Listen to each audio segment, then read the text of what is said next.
Welcome back to the Schoolhouse Series on American Motherhood, where we're breaking down how schools actually work so you can feel informed, confident, and ready when it matters the most. Today's episode is one I've been excited to dive into because if you've ever looked at a school budget, to me, it sometimes felt like a different language before I researched it. So we hear things all the time like schools are overspending, money isn't being used well, there's too much administration. But most of us have never actually been shown what a school budget looks like or how to make sense of it. So today we're going inside the school budget. We're talking about where the money actually goes, what counts as instruction, what drives costs like transportation and special education, and how much flexibility schools really have when it comes to spending. Because once you understand how the money is used, a lot of the headlines and a lot of the assumptions start to look very different. So let's get into it. Today, I'm joined by Steve Osborne, who has spent more than 20 years working in public school finance, serving as a treasurer and CFO for various school districts. He now teaches at Otterbein University, where he helps train the next generation of leaders in business and public finance. Stephen, I'm really excited for this conversation because I think you're going to help a lot of us understand something that feels really out of reach. Thank you. And I'm excited to be here and to be able to talk to all of you about that. It is something that I hope I can break it down into just everyday terminology, because even and I've been doing this for a number of years, will shake my head sometimes going, I can't believe what's coming out of my mouth, because there's always a, well, except for, or not if this happens, or so it gets it piles on each other. So, but I'm happy to be here to talk about it today. Let's get started. So we'll start with something that seems like a basic question, but it's probably not. If you had to explain a school budget to a parent at their kitchen table, where would you start? And is it one big bucket, or are there multiple buckets within that school budget? I would start by just talking about the operating budget or the general fund within a school district. The big piece to take away, I think, and what I like to get out, is that between 80 to 85% of the general operating budget for a school district is salaries and benefits. It is a service organization. That is what schools do. They provide a service with not just teachers, but as you mentioned, administrators, with our food service and cafeteria, transportation, and paraprofessionals, which has really become a big part of that.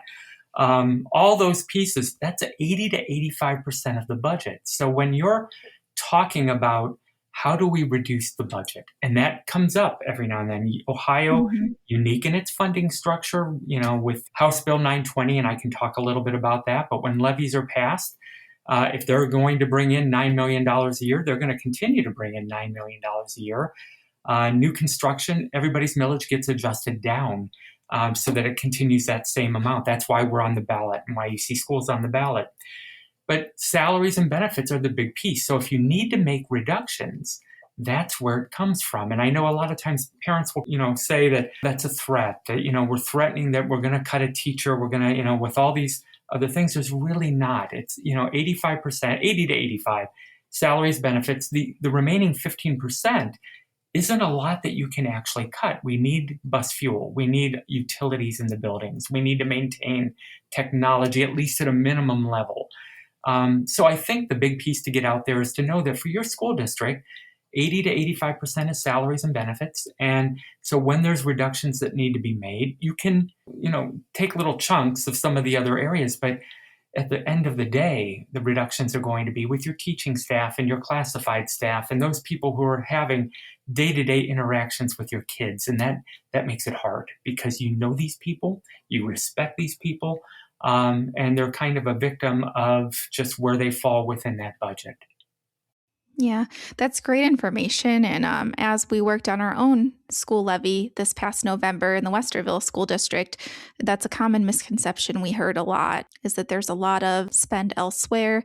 And a lot of folks I talked to were very surprised to learn that most of the budget is paying for teachers, which are absolutely necessary for a school to function. Absolutely. You can make reductions to that other 15%, but again, not much. You can stop buying curricular supplies for a year or two. You can stop buying buses, but that just digs a bigger hole for later on when you haven't kept up with curriculum. You haven't kept up with the technology needs and the infrastructure within the buildings and keeping that up. It just digs a hole.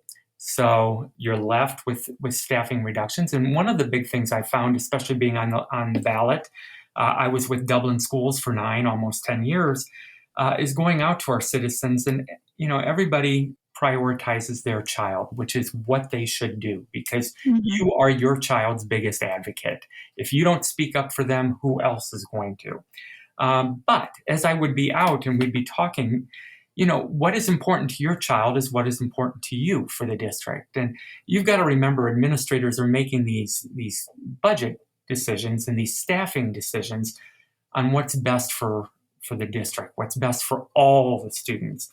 And I would have parents coming up saying, "Hey, let's get rid of family and consumer science, or let's get rid of, if I was in a country school, agriculture, or let's get rid of some of these other things that might not be perceived as college prep." But school administrators are always going to be reminded and are always going to be reminding that not all students are going to go to college.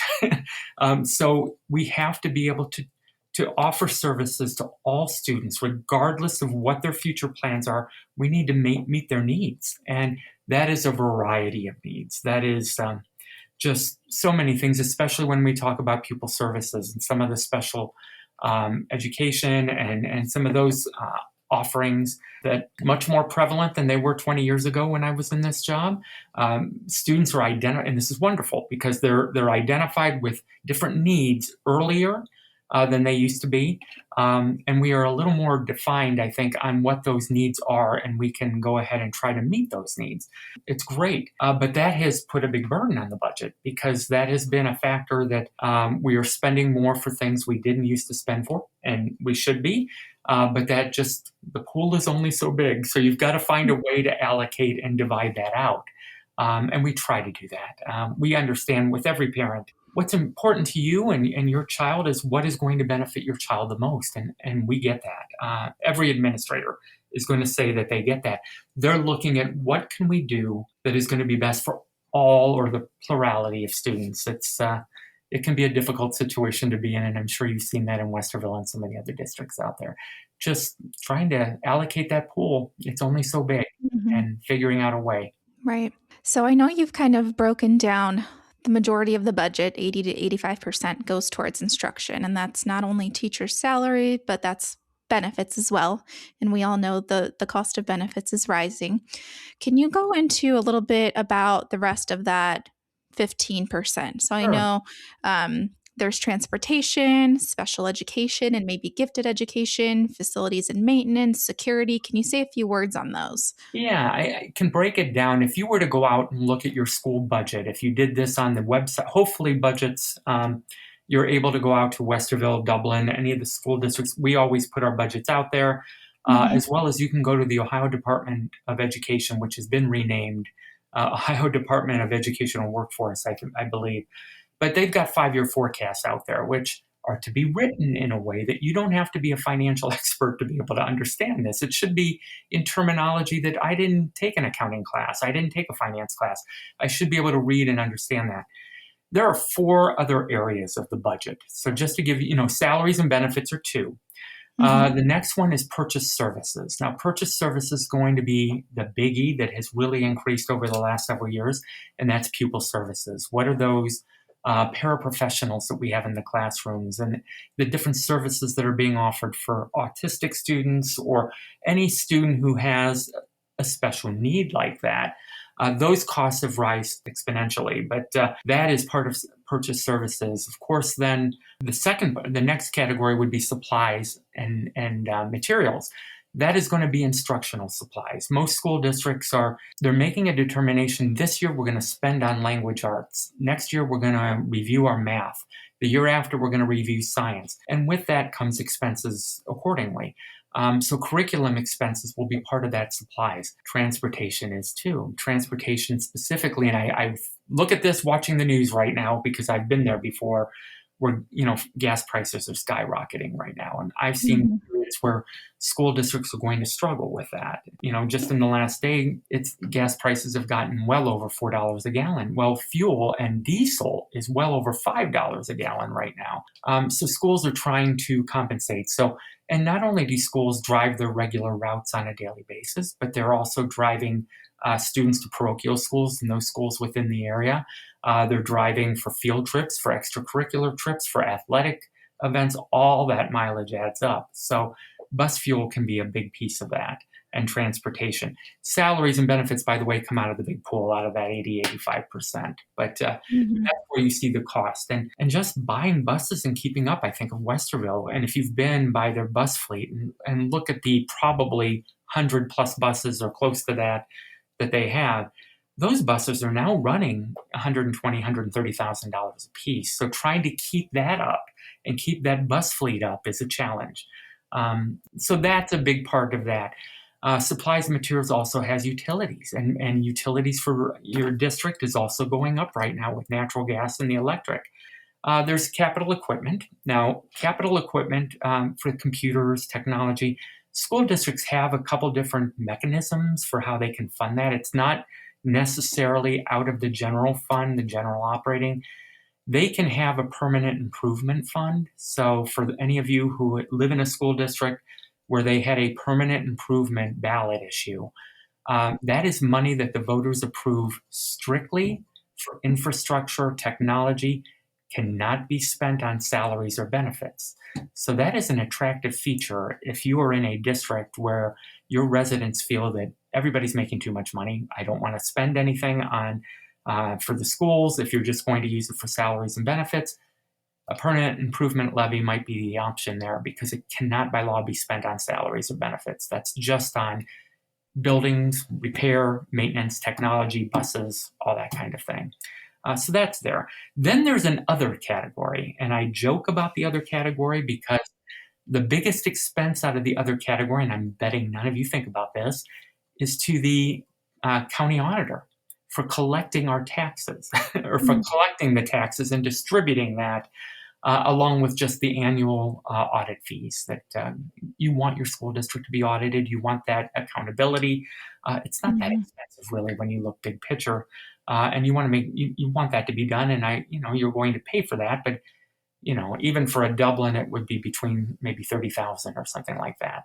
But that's all in that other category. So this is kind of some of the expenses that are going along with that salary and benefit. And as we talked, unless you cut busing, which is always something, and I think that was discussed with Westerville, or Mhm. then you're going to reduce, bus drivers, but you're also going to reduce the number of buses on the road and the utilities that go along with that. But then that takes away opportunity from kids too.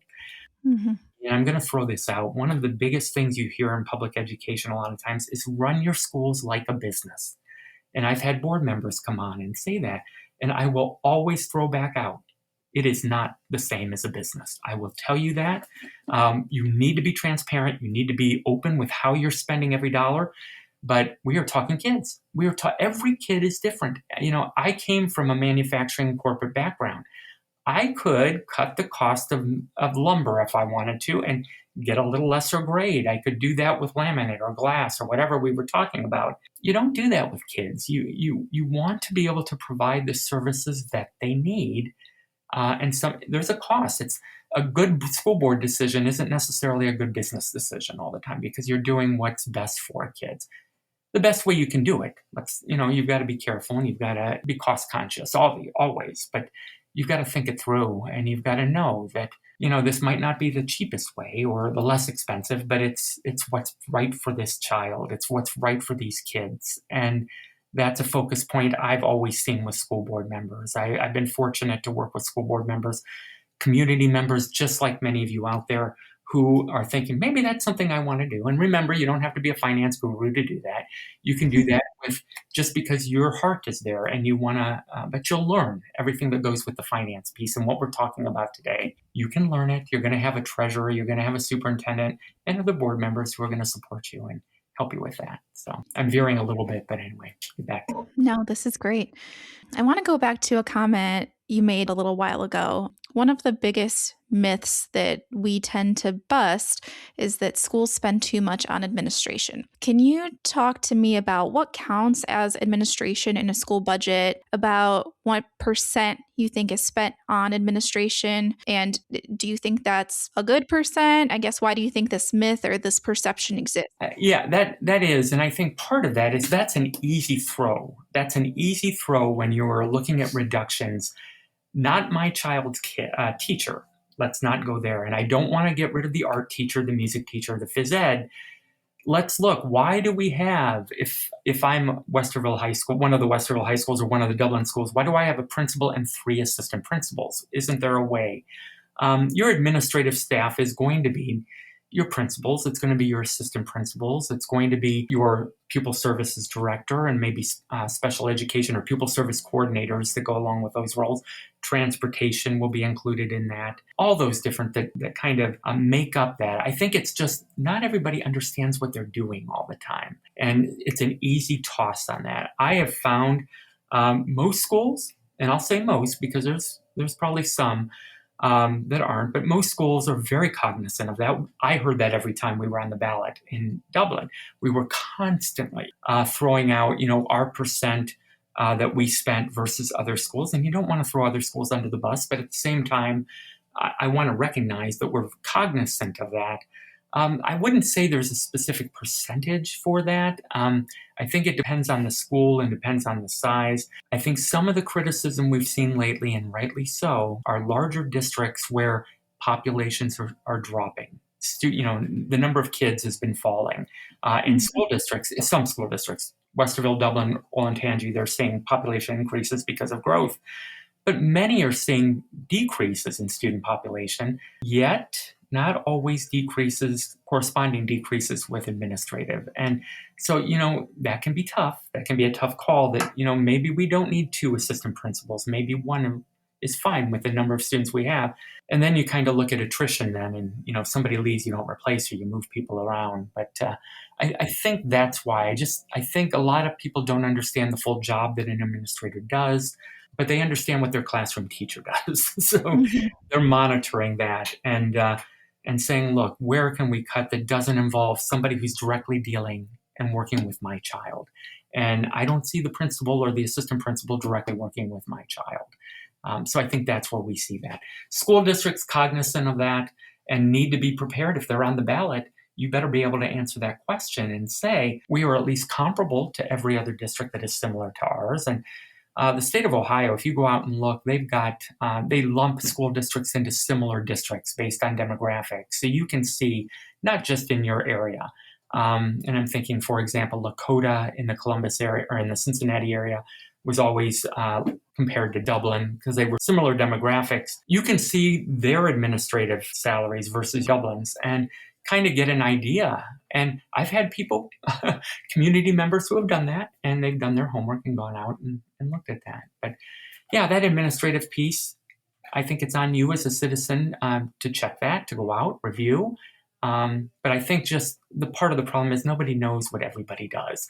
And it would be really kind of nice if assistant principals, and this is where I keep saying that because that's where it seems to go a lot of times, has no idea how they are separating their duties. And, just extracurriculars alone could fill one assistant principal just in attending events and making sure that, we have an athletic director, but you've got to have somebody who's overseeing those events and attending those events. And I know assistant principals, a lot of time, that is a part of their duties is all the extracurricular events, not just sporting, but getting out and overseeing and helping and making sure kids are safe and making sure that everybody attends the event is safe and that it's a good event. So let's apply a multi-generational lens to this conversation now. I know that there's a lot of changes that have happened in schools from when you and I were kids to what some of the kids are living through today. And budgets have also changed a lot. What are today's parents dealing with that maybe previous generations didn't see in school spending? Well, that brings up a good point. I think safety is become a really big factor in budgets. I know we had to build that into bond issues when we went out just to fortify the school just to, make sure there's locks at every entrance. We had the scanner systems that get a badge and you go through. And that safety protocol has become a big issue. And thank goodness, you want your schools to be spending money there and Mm-hmm. making sure that your kids are safe as they can make it when you have a couple hundred or even 1,000 students in the same building. I think that has become a big piece just in the last several years. And I'm going to go back to pupil services and special education spending. That has skyrocketed. And one of the places I see it is paraprofessionals or aides. They're called different things in different school districts, wonderful people who are assisting our children. And in the classroom, you might have a classroom that might have 2 or 3 parapros because of students with those special needs, which are much more identifiable now. That has been a huge increase in cost. Now, we have seen some additional federal funding to help with that. But most of your school districts don't get a lot of federal money. It's, the federal funding can come in Title I and it can come in some reading and that sort of thing. But especially when you're in the Columbus area with these suburban districts that are more considered high wealth districts, you don't get as much federal funding. So that expense and has been thrown back on the taxpayer because that has had to become a bigger section. And I just remember dealing with this. I understand it. I get it. We need to do it. But it's costing. And if you have a community that doesn't pass their levy or is fighting that, then what are you giving up to get that then? Because again, the pool is only so big. And if we're going to have to spend money and we want to spend money to be able to provide these services, where are we pulling that from? So the game of, and it's not a game, everybody does it with their home budgets too. Where do you move money from? And how do you allocate differently because of that? So that's where you might see a program reduced. You might see, not offering something anymore because student enrollment wasn't there. But for those parents who had students in that, that's not going to be, that's not a good thing. But big picture, we need to spend money over here. How do we pull it out of other areas? And so I think safety, technology also. When we look at Chromebooks and we look at the technology in classrooms, it is night and day than when we were in school. And that wasn't that long ago, but it was there are so many technology needs and such a bigger part of the budget is going for that then. So keeping computers, I joke that the state has said a Chromebook that is in the hands of a 3rd or 4th grader has a 5-year life. And I'm going, I'm not seeing that. You might see that, but I am not seeing that. They are kids. They're, it's a Chromebook. They grow up with it. They know it, but they can wing that off. And, but you're hoping that these pieces of equipment last that long. And technology changes. How much of our curriculum now is online versus when you and I went to school? It was books, it was workbooks, it was worksheets. Those days are kind of gone. So you've kind of got to, my college students, all their homework, everything is done online. I like it. I don't have to grade it so much per se, but I can go out and look at it and they've got to have computers that work. Okay, so schools, not only do you have the technology, but it's got to be functional. It's got to be working because if not, that can put a whole lesson at a standstill. So between safety, technology, pupil services, all those different areas are, costs have increased, and that's changed the budget over the last several years. Definitely. And I have a 3rd grader. I can attest that he's not careful with much. Yeah. So. And that's kids. That's just the way it is. Yeah. So as we wrap up, if you had to sum up in one sentence, what should parents understand about how schools spend their money? I'm going back to how they spend the money. 80 to 85% is salaries and benefits. So there's not a lot of wiggle room. So what you're going to hear when school districts are having financial difficulties, it's always going to be staffing. And that might be perceived as being a threat. You've got other things. You can cut other things. There's not a lot of other things you can cut. It comes down to staffing, and then it's going to come down to which programs have the enrollment, which programs have the participation. That's a big piece. Pay attention to the state legislature. Funding for Ohio public schools has been unconstitutional since 1997. I was in Norwalk, actually, when that court ruling came down, the DeRolf case. It was dropped by 2002 with no significant, there's still an over-reliance on property taxes. And I know your listeners, everybody who's paying attention knows property taxes are high. How do you try to fix that? And good for Westerville with the new income tax. That's been a way to try to level the playing field, ease the burden of some of our senior citizens and those who don't have earned income. But again, understanding that 80 to 85% of the budget is salaries, benefits, and not much to do that can be changed. I will talk about benefits for just a second, because school districts, just throwing out, most of us might have in our head that salaries are really low. I will argue that now. I think salaries have come up. If you're a entry-level teacher in Central Ohio, you're probably in the early 50s, maybe late 40s, comparable to what majors in business are making in some of the other areas. But benefits was an area that schools were, actually government as a whole, was always known for having outstanding benefits to offset lower salaries. And that's not the case anymore either. Your school districts are working to try to have very similar benefit programs that anybody working in corporate or in the private sector that has. Nobody has where school boards are paying 100% of the premium anymore or anything like that. So school boards have stepped up trying to make it an attractive field. We want great people. We want bright people. We want people who love children in these jobs. And you need to attract them within reason. And anybody who doesn't like levies is going to agree with me on that within reason, you don't want to spend more than you have to. So school districts need to continue, and I'm going to add on to this. People, a lot of times, it's not transparent. I didn't know this. It's all out there. It is. I get very frustrated with that. It is out there.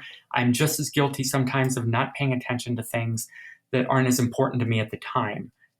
Any other levy that's not a school, I will go out and look at it before the ballot, but I don't pay attention to that. Everybody's got that information out there. And if it's not on your school district's website, it is on the state of Ohio. And their 5-year forecast with a interpretation, notes to the forecast, not just the numbers, but written explanations of why. When is the school district negotiating? When do they anticipate a levy? That should be out there too. It's all out there for you to see. And you just go out to the Ohio Department of Education and look under 5-year forecast, or just even financial forecast. Doesn't have to be 5 years anymore. But you can find that, and you can find the forecast, and you can find the notes. And that might be helpful to you. Thank you. So I think one of the biggest takeaways from this conversation is that school budgets are a lot less flexible and a lot more complex than most of us probably realized. When you really break it down, the majority of spending is tied to people, services, and even requirements that schools are legally and ethically responsible for. And that means the idea that there's a huge pool of extra money just sitting around isn't really grounded in how these budgets actually work. Understanding that doesn't mean you have to agree with every decision, but it does mean you're making those opinions from a place of clarity instead of assumptions. And that's really the goal of this series. We're not here to tell you what to think. We're here to make sure you have the information you need when it's time to pay attention, ask questions, and ultimately to vote. Because once you understand how schools actually spend money, you don't just hear the conversations differently, you participate in them differently. Thank you so much for being here, and we'll see you next time on American Motherhood.